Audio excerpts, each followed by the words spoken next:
नमस्कार, खबर दोपहर देख रहे हैं आप, आपके साथ मैं हूं ऋतु। बुलेटिन की शुरुआत करेंगे बड़ी खबर के साथ। बड़ी खबर लखनऊ से, जहां विधानसभा में सर्वदलीय बैठक इस वक्त जारी है। मुख्यमंत्री योगी आदित्यनाथ बैठक में मौजूद है और इसके साथ साथ आपको बता दें, विधानसभा अध्यक्ष सतीश महाना भी इस दौरान वहां मौजूद है। विपक्ष के नेता भी सर्वदलीय बैठक में मौजूद है। बड़ी खबर आपको लखनऊ से बता रहे हैं। तमाम नेतागण इस बैठक में, सर्वदलीय बैठक में मौजूद है। विपक्ष के नेता भी इस बैठक का हिस्सा है। और ज्यादा जानकारी के साथ हमारे संवाददाता मनीष मिश्रा हमारे साथ जुड़ गया। मनीष, विधानसभा में सर्वदलीय बैठक जारी है, क्या कुछ आज महत्वपूर्ण बिंदु होगी इस बैठक के? देखिए, निश्चित तौर से कि सबसे अहम चीज है कि जिससे कि सरकार अपने बजट को पेश करने जा रही है और वो चाहेगी कि सदन का जो है वो शांतिपूर्ण ढंग से बने। पर जिस तरीके से हमने देखा है कि जब ये बैठक हुई थी उसके बाद भी हमने देखा था कई जो विपक्ष के नेता हैं, चाहे आराधना मिश्रा हो चाहे मनोज पांडे हैं, उनका कहना है कि हमारी एक मांग है कि जिस तरीके से सत्र हमेशा का जो समय होता है उसको थोड़ा बढ़ाया जाए, जो चर्चा है उसको लंबी की जाए और जो मुद्दे रखे जाए उनको सदन में उस मुद्दे पे चर्चा करने के लिए समय की मांग को लेकर सबसे अहम चीज मानी गई है। पर माना जा रहा है कि जिस तरीके से हमने देखा है सर्वदलीय बैठकें होती हैं, तमाम जो चर्चाएं होती हैं, विषय होते हैं, उससे अलग जब सदन शुरू होता है, सत्र शुरू होता है, हालांकि विश्वास दोनों तरफ से, सरकार की तरफ से, विपक्ष की तरफ से भी, कि सदन को मिलजुल के चलाया जाएगा, शांतिपूर्ण ढंग से चलाया जाएगा। पर जिस तरह की उत्तर प्रदेश में देखे हैं पिछले दिनों से, चाहे वो रामचरित मानस को लेके आप बात कर लीजिए, चाहे आप लॉ एंड ऑर्डर को लेके बात करेंगे, तो विपक्ष कहीं ना कहीं जिस तरीके से एक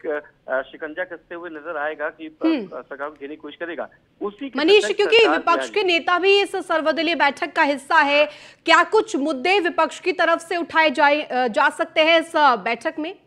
देखिए, जब सर्वदलीय बैठक होती है तो उसमें किस तरह की कार्य मंत्रणा होनी चाहिए, क्या क्या आपके विषय हैं, उस पर लेके चर्चा होती है, किन विषयों पे हम चर्चा करेंगे उस पर लेके चर्चा होती है। तो सबसे अहम चीज है कि आप बजट पेश करेंगे और बजट के बाद जब बजट पे चर्चा होती है उसको लेके, जो उसके समय को लेके है, सबसे अहम जो विपक्ष का मांग है कि उस पर यही कहा गया है कि जो बजट पे चर्चा हो उसके लिए समय दिया जाए, उसको जो अवधि है, जो दिन है सदन के, उनको बढ़ाया जाए, क्योंकि विस्तार रूप से पूरी चर्चा नहीं हो पाती है और समय नहीं मिल पाता कि जो सदन के जो विपक्ष के नेता होते हैं उनको अपनी बात रखने की पूरी बात नहीं रखी जाती। ये आरोप लगाया गया है विपक्ष के द्वारा सरकार पे कि जिस तरह के सदन की जो कार्य करने की स्टाइल है उस पर भी प्रश्न उठाया है कि जो चर्चाएं होती हैं, जो मुद्दे हमारे रखे जाते हैं, उन मुद्दों को नहीं सुना जाता है, उन मुद्दों को सुना जाए, उनको चर्चा में शामिल किया जाए और जो हमारी बात है उनको सबको एक साथ शामिल किया जाए। तो कहीं ना कहीं जिस तरीके से ये पूरी बात चल रही है, जिस तरीके से चर्चा हो रही है, उसको देखते हुए ये पूरी जो कार्य समिति की बैठक है ये बहुत इंपॉर्टेंट रहती है और इससे ही सर्वदलीय बैठक जो है इसके बाद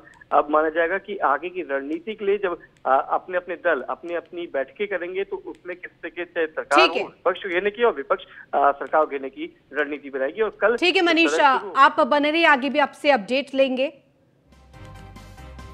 और अगली खबर लखनऊ से, जहां बजट सत्र से पहले बीजेपी विधानमंडल की बैठक, जहां शाम 5:30 बजे बीजेपी विधानमंडल दल की बैठक होगी। लोक भवन में यह बैठक की जाएगी। आपको बता दें कि भाजपा विधानमंडल दल की बैठक, जिसमें सीएम योगी आदित्यनाथ समेत सभी बीजेपी विधायक शामिल होंगे, क्योंकि आगामी बजट को लेकर तमाम कयास अब आम जनता भी लगा रही है और क्योंकि बजट के मद्देनजर ये बैठक बहुत महत्वपूर्ण है, इसको लेकर भी कई कयास अब लगाए जा रहे हैं। विधानमंडल की बीजेपी की ये बैठक, जिसमें तमाम बिंदुओं पर विमर्श होगा, मंथन किया जाएगा। लोक भवन में ये भाजपा विधानमंडल दल की बैठक होगी।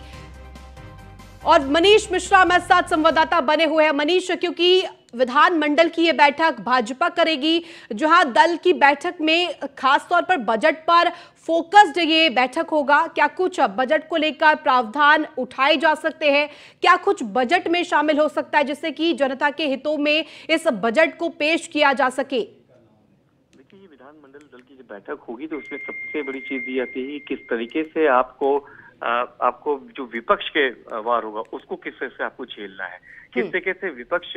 आपके ऊपर जो रणनीति अपनाएगी, किस तरीके से बजट जब हो जाएगा, बजट के बाद जब चर्चा होगा, उसके बाद जिस तरीके से जो आजकल की स्थिति बनी हुई, चाहे वो रामचरित मानस को लेके हो जाए, चाहे आपका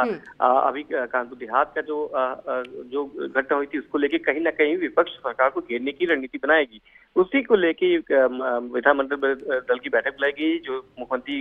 योगी आदित्यनाथ की अध्यक्षता में होगी। लोक भवन में करीब 5:30 बजे से बैठक शुरू होगी। आपको बता दूं कि सभी विधायकों को इसमें उपस्थित रहने के लिए अनिवार्य बोला गया है। साथ ही साथ आपको बता दें कि सभी मंत्रियों को अपने कार्य क्षेत्र के बारे में पूरी विस्तृत जानकारी के लिए बोला गया है कि जो मंत्री हैं उनको किस तरीके से अपनी कार्य योजनाएं जो की गई हैं, उनके जो काम किए गए हैं उसकी विस्तृत रिपोर्ट लेके, पूरी चीजें लेके अपने टेबल पे उपस्थित होना है। जिन मंत्रालयों के काम पे माना जा सकता है कि सरकार को घेरने की रणनीति बनाई जा रही है, जिस तरह से हमने देखा था अभी GIS और G20 की बैठकें हुई थी, उसको लेके भी विपक्ष लगातार ये आरोप लगा था कि करोड़ों रुपए फूक दिए गए, जनता की आंखों में धूल झोंका गया है। तो कहीं ना कहीं इन सब चीजों को लेके अपने मनीष, क्योंकि जब केंद्र सरकार ने भी बजट पेश किया था तो कई कयास लगाए जा रहे थे, क्योंकि बोला जा रहा था कि लोकसभा चुनाव 2024 से उसको जोड़कर देखा जाएगा, और खासतौर पर उत्तर प्रदेश की अगर हम बात करें तो आगामी बजट के लिए यही कयास लगाए जा रहे हैं कि 2024 के चुनाव के मद्देनजर ही ये बजट तैयार किया जाएगा। क्या ये बजट चुनावी होगा?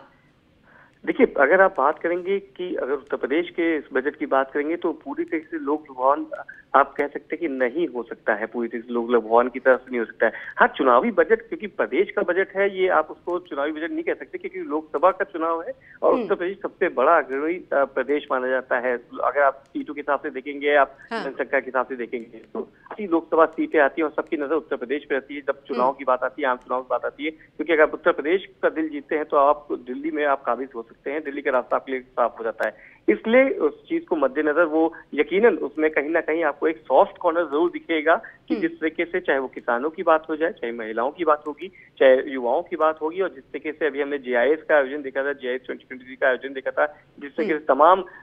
इन निवेशकों को उत्तर प्रदेश में लाने की बात की गई है उसमें, तो कहीं ना कहीं जो 3 से 4 फैक्टर्स होते हैं इनको लेके बहुत ज्यादा घोषणाएं हो सकती हैं। वो किसान की होंगी, ऋण माफी की बात हो सकती है, गन्ना मूल्यों की बात हो सकती है, साथ ही साथ आपकी महिलाओं को लेके हो सकती है, उसमें कोई घोषणा हो सकती है। ठीक है, बहुत शुक्रिया तमाम जानकारी के लिए मनीष।